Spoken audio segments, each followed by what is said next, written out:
معالي الدكتورة الموقرة راعية الحفل، أصحاب السمو، أصحاب السعادة، حضورنا الكريم، إنه لمن دواعي سرورنا حضوركم ومشاركتكم لنا في حفل افتتاح المؤتمر الخليجي الثاني للتثقيف بتقنية النانو، لنرتقي بمستوى الواقع الذي يشرق ويزدهر بالطموح، ويبدأ من الإيمان بالذات والقناعة بإمكانياتها والسعي إلى معالي الأمور في الحياة وتحقيق الأهداف المرجوة، والتي سيتم ترجمتها في هذا المؤتمر من خلال مجموعة من المحاور التي تقدمها 5 جلسات علمية تعايش الواقع وترسم خارطة المستقبل. أعزائنا الحضور، نبدأ الآن مع موضوع استغلال الأفضل مع مراعاة الوضع المحلي مع الدكتور سالم بن حمود الحارثي، وهو حاصل على درجة الدكتوراه من جامعة وارويك في المملكة المتحدة، وأستاذ مشارك في الفيزياء السطحية وتكنولوجيا النانو، كما أنه شارك في تأسيس شركة استشارية وقام بدور المستشار العلمي لشركة لتكنولوجيا النانو في ألمانيا لمدة 2 عام، بالإضافة لكونه مساعد عميد الدراسات العليا والبحوث، ويعمل كرئيس فريق إدارة المخاطر في جامعة السلطان قابوس. فليتفضل مشكورا.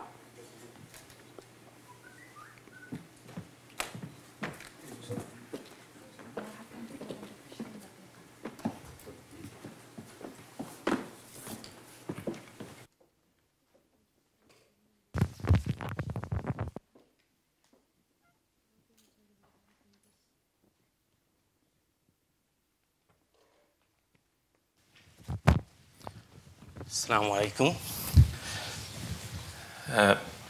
بسم الله الرحمن الرحيم، والصلاة والسلام على سيدنا محمد وعلى آله وأصحابه أجمعين، أما بعد.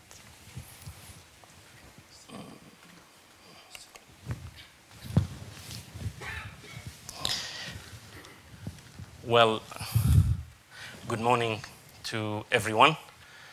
First, let me announce a few things. It is very, very important safety for everyone here at SQ. Compliance is a must. So in case of any emergency, you can use that door and those 2 doors, and outside there is an assembly point. The second announcement, if you don't mind, please put your mobile phones at silent mode. Thank you very much. Well, you are now at SQ, Sultan Qابوس University. This is my beloved university, and if you want really to know more about Sultan Qابوس University, visit this website. Well, if you want to know a little bit about our activities related to innovation and entrepreneurship and multidisciplinary, please visit this website here. If you want to know about risk management, within 1 month, you can visit this website. You can see all of them are the same, except here you have this one, Academic Innovation Assistant Program supported by TRC, and this one is Risk Management at SQ. If you have anything, any question about these topics, you can email us in this email here or this email here. Our Vice Chancellor is there, decision makers, their office always open, their mind and hearts are always open to everyone.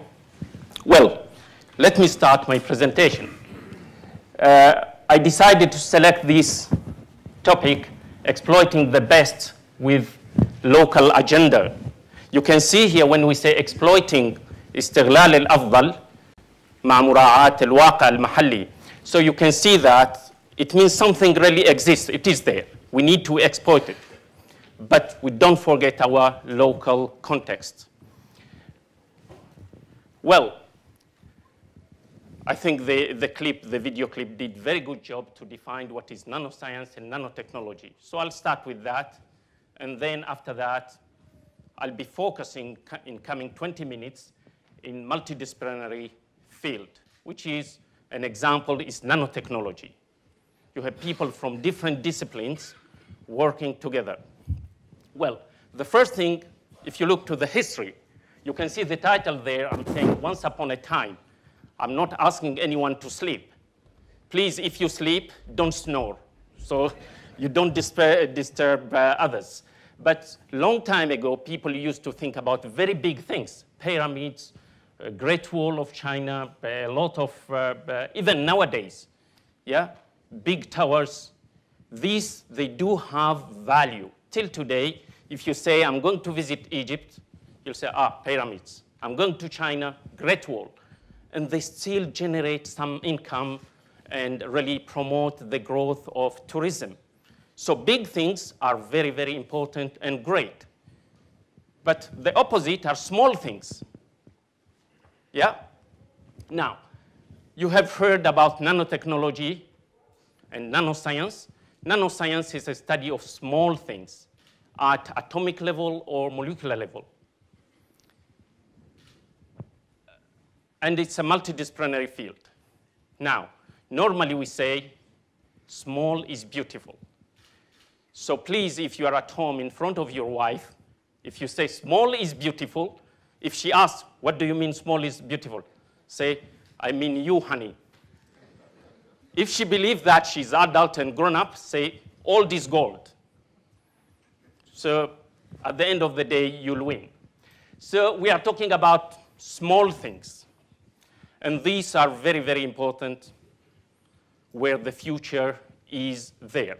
So if you didn't have a chance to think about big things, still you have a chance thinking about small things.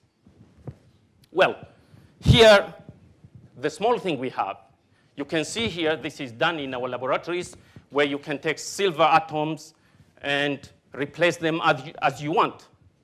So here, I wrote SQU, and here the name of His Majesty. These are written using silver atoms. So you can move atoms and write whatever you want.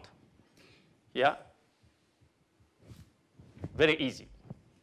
Well, if you think a little bit more, if you can arrange positions of atoms, مثلا الفحم, they're made of carbon. And then you'll have diamond. Imagine how the business and investments will change if you know just how to arrange carbon atoms. Well, if you think a little bit, sand, you'll have silicon. Then after that, you have applications like solar cells and microelectronics and mobile phone. All electronics, most of them are made nowadays on silicon and other materials, but majority still silicon. Well, who knows? If you mix atoms of dirty water and air, any guess? You might get potatoes. So you can see that almost everything is possible. Well, nanotechnology is not new. You have this in the nature. For example, you have lotus here, okay, which can be used in different applications like self-cleaning. So anything really can clean itself. You have butterfly wing, for example, you have small gaps where diffraction can happen, huyud. And these will give different colors. There are plenty of applications based on that. Pearl, the structure of the pearl, that's why it gives really very nice colors and very hard. It has a micro and nano structure. Well, this one, lizard or sahiliya, not swahiliya, sahiliya. This one, you have seen it really going on the ceiling. How that does? Well, Spider-Man. In coming few years, all of us will be able just to sit here, but stacking there and going up the towers without any problems. These applications are coming, and we can get them from nature.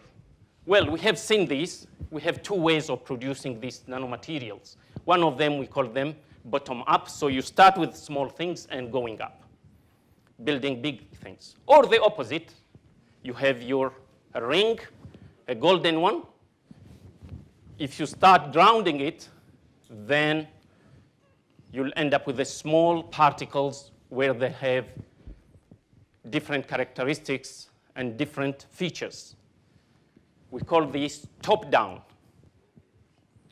Well, if you take, for example, bulk gold and you start grounding it at different particle size, then you get different colors. قوس قزح, ألوان مختلف, based on particle size. Well, this is the first man-made, I think, nanomaterial is carbon-60. So arranging, we call them becquerels, arranging these in this structure. Well, we have something, I have a PhD student working on quantum dots. These are particles from 1 nanometer to 10 nanometers. And they have different properties, especially optical properties. You can see different colors based on different size. Well, you see here, you can put all of these in a small chip. Okay, so you don't need a space in the library. So a lot of examples where nanotechnology can be very important. Well, here, the most important thing about nanotechnology is that poor nations and rich nations, all of them, they have a chance. So a chance of everyone. Believe me, you don't need very advanced technology in order to do good things about nano stuff. You can see here different applications. For example, these, I might consider these for rich nations, but you have nano socks and other things, very, very simple, additive, flexible solar cells, even new product, food. It's there in almost everything. So poor nation, they still have a chance to exploit the potentials of nanotechnology. Well, but the most important thing to me today, I'll spend now 10 minutes talking about multidisciplinary. Nanotechnology involved in a lot of disciplines. You have chemistry, medicine, physics, biology, engineering, mathematics, material science, a lot of disciplines. Now, let us look into if somebody said multidisciplinary. The first thing is the cocktail, في المطبخ. You mix things, so mix of disciplines. The second thing, you'll hear about people talking about interdisciplinary in education, or interdisciplinary research, or transdisciplinary, multidisciplinary integrated curriculum, multidisciplinary team, multidisciplinary project, multidisciplinary program, multidisciplinary education, multidisciplinary approach. All of these, it means that you have different people working on with the common objective. It's exactly when you go to the hospital, la samah Allah, God forbidden, you have a problem, a health problem. Then a nurse, a doctor, a physician, a pharmacist, all of them will be working to make sure that they solve your health problem. It's exactly the same thing. So when you talk about multidisciplinary, it's directly linked to creativity and innovation, discipline immigrants. The history is telling us always people who are going and do something, not their field, they always do it better. It's just like that. Well, those people who are multidisciplinarians, they can detect where people who are focused on discipline if they do mistakes. Multidisciplinary can really provide solution to complex problems. You can hear about unity of knowledge. So people, they work together for unity of knowledge.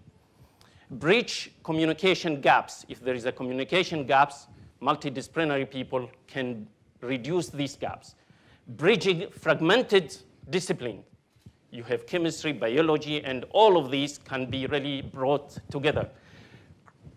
Crossing boundaries, this is very, very important. If you have biology and physics, who knows what is in between? It's a very, very rich area. Because nowadays, previous years, people, they used to say, this is my field. I want to work, I'm a biologist, I'm a chemist, I'm a manager, I'm a strategist. They don't want to interact. But if you fuse these disciplines together, then what you'll find at the boundaries really is very, very rich. Well, teamwork, complementary information, etc.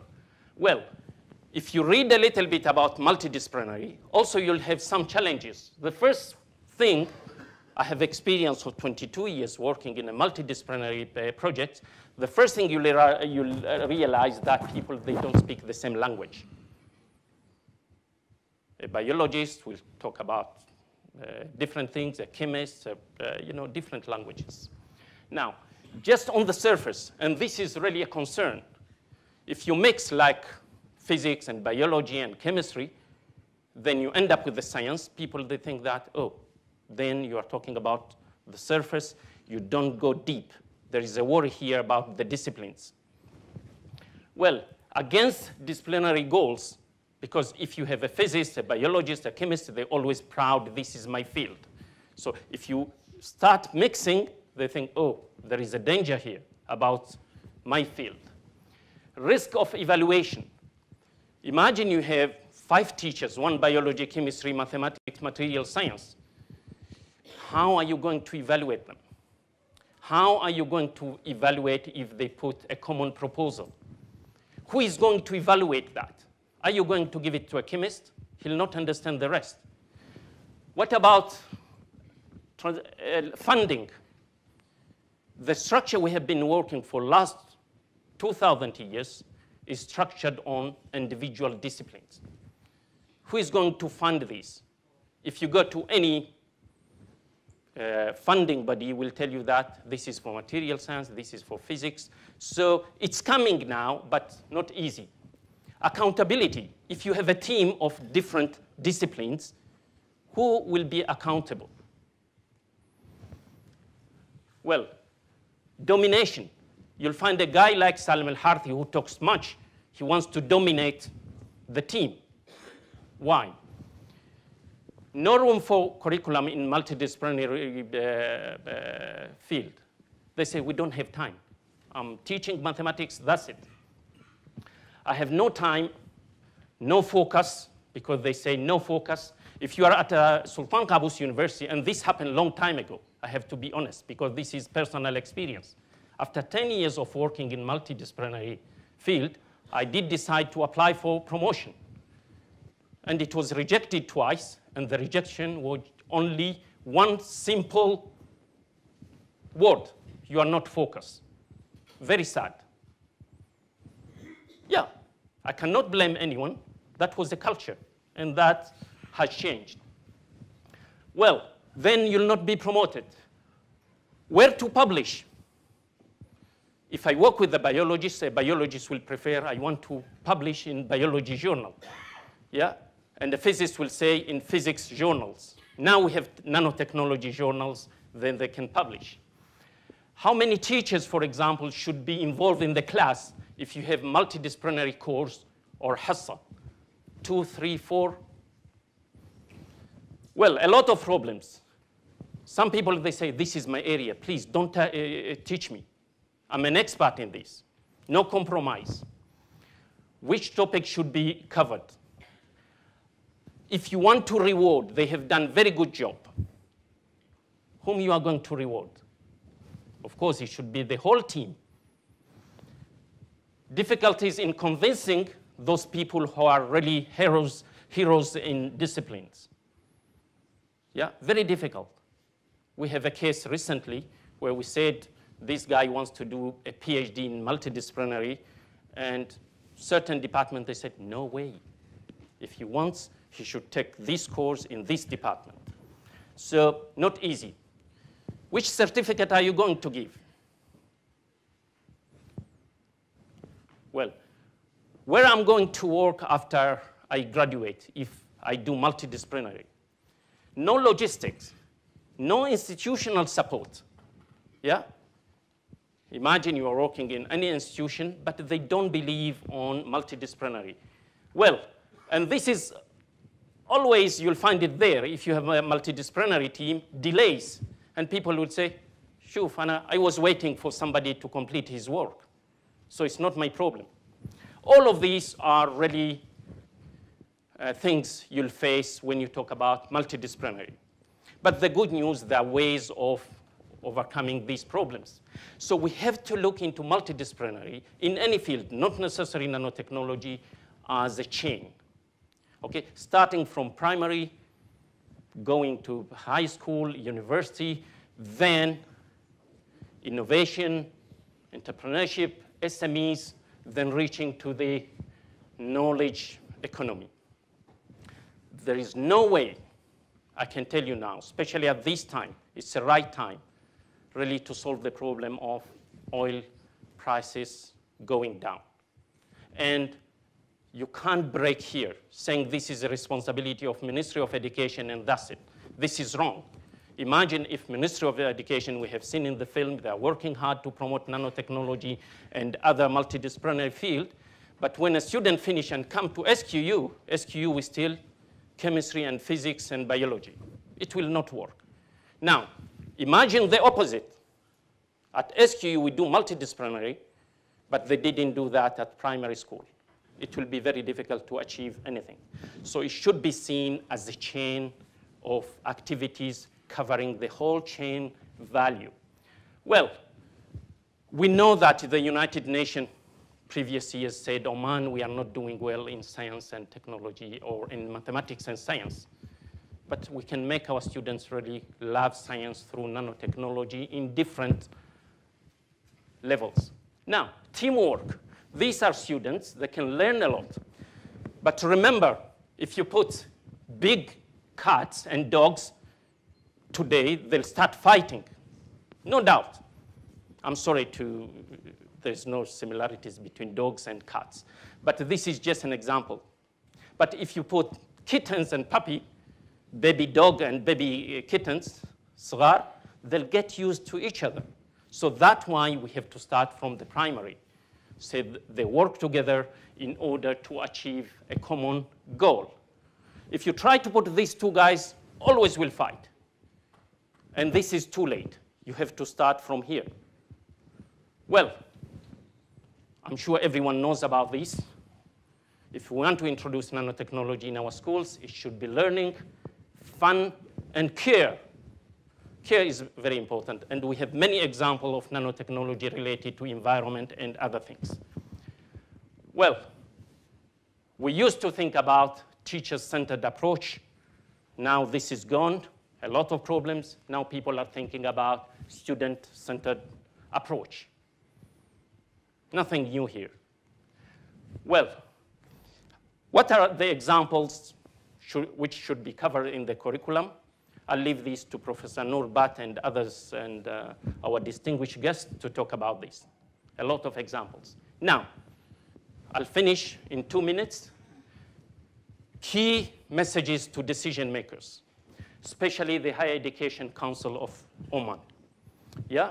The first thing, I believe, this is my personal messages, they have to look into these as in a telescopic vision, not microscopic. It is an investment, not extra cost, into multidisciplinary field. Drive to innovation and knowledge economy. Look to any developed country which is doing well, you'll find that multidisciplinary is a must. It is there. See the whole value chain from primary to university level. It needs really radical change and sustainability. You can't say, I'm doing it now, I'm doing changes, and after 2 years, you forget about it. It will not work. It should be sustainable. It needs really trust, tolerance, willing to share responsibilities. You'll never come and say, this is the responsibility of the Higher Council of Oman, and that's it. It's a responsibility of everyone. Well, we should focus on outcomes, not by whom. I don't care if we talk about multidisciplinary. I don't care if the person is coming from Zimbabwe or Venezuela or South Africa or anywhere. I do care about the outcome, the final thing. And we have to be careful here. I'm not saying I'm against of locals or Omanization. No. Omanis, they'll take their places. No doubt about that. But if you want to achieve multidisciplinary result and you drive yourself to the knowledge economy, then don't care about who is going to do the job. We have plenty of examples of that. Look to any country. You'll find that, yes, they focus on the outcome. If you can do it with locals, that is excellent, good, but it's not a must. This is very, very good. Now, if we don't do this, I believe that we'll continue suffering with the price of fluctuation of oil, and of course, oil will be depleted. More than that, will deplete our expertise. Yeah? I can tell you now, if we continue, we don't introduce multidisciplinary field in our nations, not only nanotechnology, we'll be lucky if we'll have a chance to clean the roads in Namibia. I can tell you that. The world is changing, and we have to change. Well, I'm a director of risk management office. We see it in my office as a strategic and academic risks. And we have to do something about it. Well, I'm always enjoy entertaining people. And I have 100 reals. I want to challenge everyone. If you can think about a field, a real problem in Oman or global, where it can be solved with a single discipline. No. If you have that field, come and take the money. Your Excellency, you'll not need that, of course. It's the first time for me to give this offer. Please think about it. You have something like 10 minutes. If you can convince me that there is a real problem which can be solved by a single, like a physicist or mathematicians, or please take the money. And I'm sure you'll not take the money. Well, here is the message.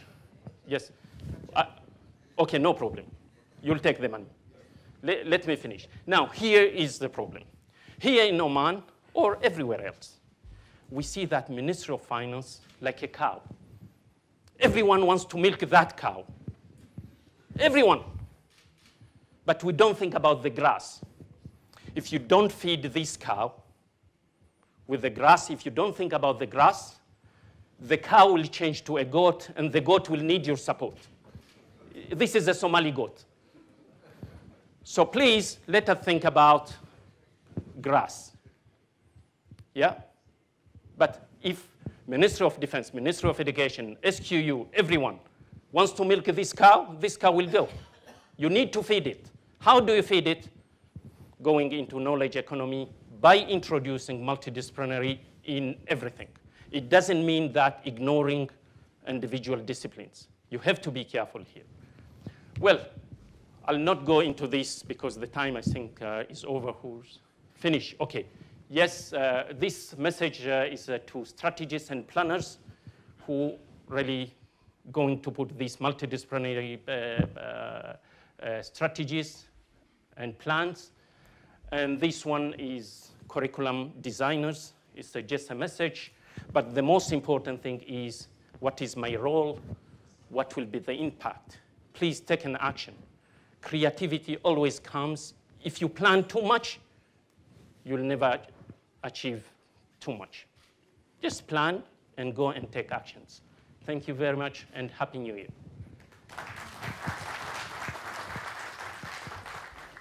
So please, you can come and challenge me later.